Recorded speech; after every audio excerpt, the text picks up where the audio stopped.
প্রিয় দর্শক মন্ডলী, এই মুহূর্তে আমি আছি আমাদের বাংলা বাজারে। পবিত্র ঈদুল আজহাকে সামনে রেখে বাংলা বাজারে গরু উঠানোর যে প্রক্রিয়া, যে ব্যবস্থা ইতিমধ্যে সেটা সম্পূর্ণ হয়েছে। আপনারা দেখতে পাচ্ছেন বাংলা বাজার মেইন জায়গা যেটা আছে মাঠ, এটাতে অলরেডি তারা তাদের বাঁশ টাস দিয়ে তাদের গরু বাঁধার যে একটা প্রক্রিয়া সেটা করে রাখছে। দুপুর ঠিক 12টার পরে কিন্তু এখানে গরু উঠবে। আপনারা যারা ক্রেতা বিক্রেতারা আছেন এখানে তো অবশ্যই আসবেন। ইতিমধ্যে তাদের মাইকিংও করা হয়েছে।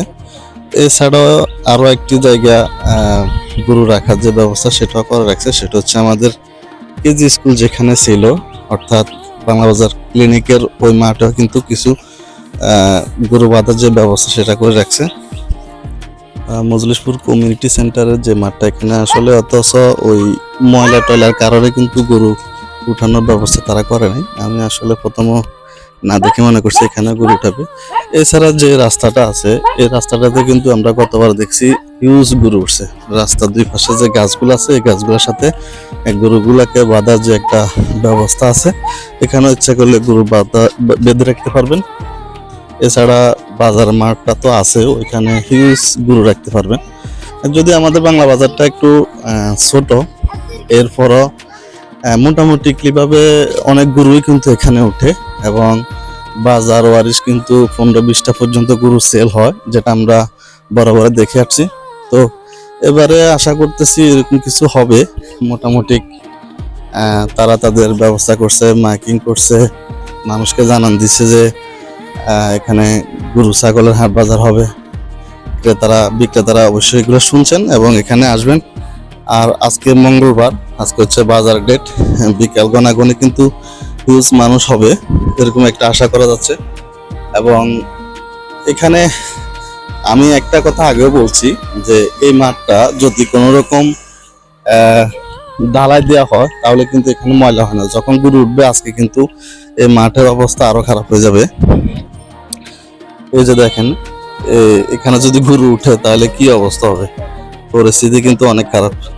যারা এখানকার কর্তৃপক্ষ আছেন, আপনারা এই মাঠটা ঢালাইয়ের একটা ব্যবস্থা করবেন। প্রিয় দর্শক মন্ডলী, এই মুহূর্তে আমি আছি আমাদের বাংলা বাজারে। পবিত্র ঈদুল আজহাকে সামনে রেখে বাংলা বাজারে গরু উঠানোর যে প্রক্রিয়া, যে ব্যবস্থা ইতিমধ্যে সেটা সম্পূর্ণ হয়েছে। আপনারা দেখতে পাচ্ছেন বাংলা বাজার মেইন জায়গা যেটা আছে মাঠ, এটাতে অলরেডি তারা তাদের বাঁশ টাস দিয়ে তাদের গরু বাঁধার যে একটা প্রক্রিয়া সেটা করে রাখছে। দুপুর ঠিক 12টার পরে কিন্তু এখানে গরু উঠবে। আপনারা যারা ক্রেতা বিক্রেতারা আছেন এখানে তো অবশ্যই আসবেন।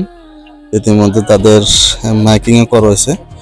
এছাড়াও আরও একটি জায়গা গরু রাখার যে ব্যবস্থা সেটাও করে রাখছে, সেটা হচ্ছে আমাদের কেজি স্কুল যেখানে ছিল, অর্থাৎ বাংলাবাজার ক্লিনিকের ওই মাঠেও কিন্তু কিছু গরু বাঁধার যে ব্যবস্থা সেটা করে রাখছে।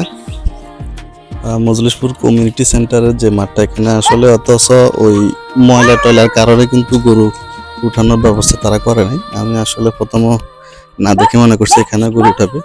এছাড়া যে রাস্তাটা আছে, এই রাস্তাটাতে কিন্তু আমরা গতবার দেখছি হিউজ গরু উঠছে। রাস্তার দুই পাশে যে গাছগুলো আছে, এই গাছগুলোর সাথে গরুগুলাকে বাঁধার যে একটা ব্যবস্থা আছে, এখানে ইচ্ছা করলে গরু বেঁধে রাখতে পারবেন। এছাড়া বাজার মাঠটা তো আছে, ওইখানে হিউজ গরু রাখতে পারবেন। যদি আমাদের বাংলা বাজারটা একটু ছোট, এরপরও মোটামুটি ভাবে অনেক গরুই কিন্তু এখানে ওঠে এবং বাজার ওয়ারিশ কিন্তু 15-20টা পর্যন্ত গরু সেল হয়, যেটা আমরা বরাবর দেখে আসছি। তো এবারে আশা করতেছি এরকম কিছু হবে। মোটামুটি তারা তাদের ব্যবস্থা করছে, মাইকিং করছে, মানুষকে জানান দিচ্ছে যে এখানে গরু ছাগলের হাট বাজার হবে। ক্রেতারা বিক্রেতারা অবশ্যই এগুলো শুনছেন এবং এখানে আসবেন। আর আজকে মঙ্গলবার, আজকে হচ্ছে বাজার ডেট, বিকাল গণাগণে কিন্তু হিউজ মানুষ হবে এরকম একটা আশা করা যাচ্ছে। এবং এখানে আমি একটা কথা আগেও বলছি যে এই মাঠটা যদি কোনো রকম ঢালাই দেওয়া হয় তাহলে কিন্তু এখানে ময়লা হয় না। যখন গরু উঠবে আজকে কিন্তু এই মাঠের অবস্থা আরো খারাপ হয়ে যাবে। এই যে দেখেন, এখানে যদি গরু উঠে তাহলে কি অবস্থা হবে, পরিস্থিতি কিন্তু অনেক খারাপ। যারা এখানকার কর্তৃপক্ষ আছেন, আপনারা এই মাঠটা ঢালাইয়ের একটা ব্যবস্থা করবেন।